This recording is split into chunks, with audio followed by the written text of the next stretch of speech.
Hello and welcome to the series of landmark cases. तो हम basic structure की theory को आने वाले कुछ लैंडमार्क केसेस में पढ़ेंगे।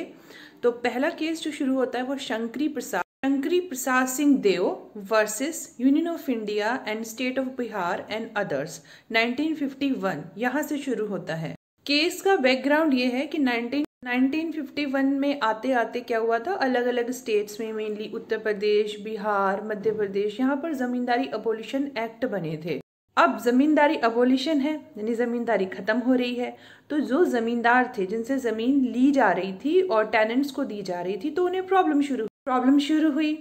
तो उसमें क्या हुआ, अलग अलग स्टेट्स में, उत्तर प्रदेश में, मध्य प्रदेश में, बिहार में पेटिशन जाने लगी हाई कोर्ट के पास। जो जमींदारी अबोलिशन जो लॉज बन रहे हैं ये गलत हैं। गलत इन द सेंस कि हमारा फंडामेंटल राइट था राइट टू प्रॉपर्टी, पहले फंडामेंटल राइट था कि उसको इन्फ्रिंज किया जा रहा है। प्रॉपर्टी रखने का अधिकार हमारा फंडामेंटल राइट है और वो हमसे छीना जा रहा है।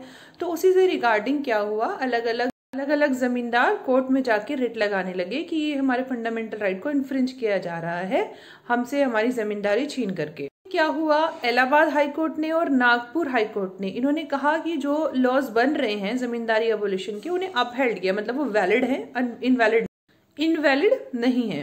अब ये जो केस जो थे वो चल रहे थे, इनकी केसेस के दौरान ही क्या हुआ, एक अमेंडमेंट आ गया, फर्स्ट अमेंडमेंट आया इंडियन कॉन्स्टिट्यूशन का, और उसमें जो था 31A और 31B को ऐड कर दिया गया, और ये जो जमींदारी अबोलिशन लॉज थे इसको 9th शेड्यूल में डाल दिया गया। अब जो भी 9th शेड्यूल में गया मतलब उसको चैलेंज तो कर ही नहीं सकते।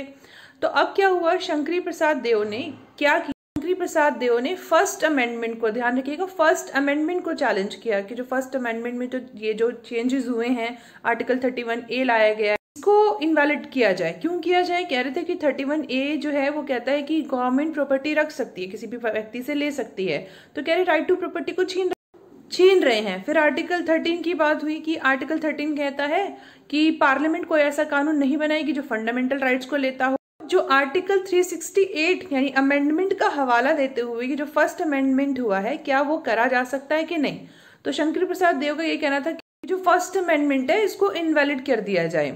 तो अब ऑनरेबल सुप्रीम कोर्ट ने उस वक्त ये हेल्ड किया, पहला केस है बेसिक स्ट्रक्चर की थ्योरी की जर्नी का, है ना। तो अभी क्या हुआ, उसमें ऑनरेबल सुप्रीम कोर्ट ने एट दैट टाइम ये कहा कि आर्टिकल 368 पार्लियामेंट को पावर देता है कि वो अमेंडमेंट कर सकते हैं किसी भी कानून में, किसी भी कानून का मतलब आर्टिकल 368 कहता है कि फंडामेंटल राइट्स को भी अमेंड करने का पावर है पार्लियामेंट के पास, मतलब कुछ भी कहीं पर भी अमेंडमेंट हो सकता है, ऐसा कहना था उस वक्त सुप्रीम कोर्ट का। तो ये वाली बात हेल्ड हुई थी कि आर्टिकल 368 पावर देता है, और 31A 31B 9th शेड्यूल में जमींदारी अबोलिशन लॉज ये सारे वैलिड हैं। तो जो भी ये जो हो रहा था ना, वैलिडिटी का चक्कर की है कि नहीं है, तो उसको खत्म कर दिया गया कह करके कि ये सब वैलिड है। और इम्पोर्टेंट बात यह है कि जैसे हमने हाईकोर्ट की बात की, इलाहाबाद और नागपुर, ये हाईकोर्ट तो रखते थे कि इस चीज से ही इत्तेफाक के जो लॉज हैं वो सही हैं, जमींदारी अबोलिशन वाले लॉज ये सही बने हुए हैं। लेकिन बिहार हाई कोर्ट थी जो कहते थे कि नहीं, जो ये अबोलिशन लॉज बने हैं ये ठीक नहीं है। बस इसी सारी कंट्रोवर्सी को दूर करने के लिए पार्लियामेंट में एक अमेंडमेंट आया आर्टिकल 31A 31B में, और फर्स्ट अमेंडमेंट आया Shankari Prasad Deo versus union of India 1951। Journey start होती है बेसिक स्ट्रक्चर की, यानी कि जर्नी का मतलब अब से आने वाले कुछ केसेस इसी थ्योरी के ऊपर जो बेस होंगे। तो बने रहिएगा। Thank you so much for listening. Thanks.